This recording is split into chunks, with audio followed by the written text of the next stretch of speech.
it's like it it all boils down to this fundamental misperception that people have that the entire universe of entrepreneurship is tech entrepreneurship. Yeah. Uh, and really, you've got to find another lens to look at this problem. And in the US, especially, and I think globally, there's a version of this that's true. In the US, the lens you have to look at it through is race. That's our Yeah. original sin. And it's just always about race. And then globally, I think the lens you have to look at it through is women, right? And that also holds true in the US.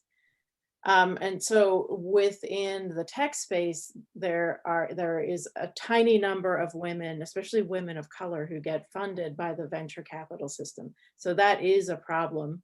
That number is growing. There's been a ton of attention paid to that, right? Like Melinda Gates is on the forefront of trying to make sure that women get their fair share of venture money. And that's an issue. That's a problem.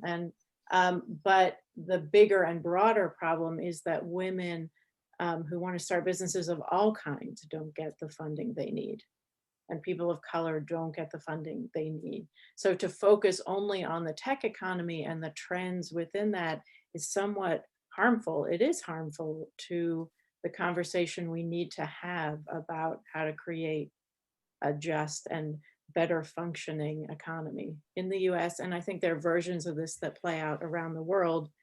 And in fact, I'll just like Seth and I have already talked about doing an international version of the New Builders because I think so many of these trends play out in different ways.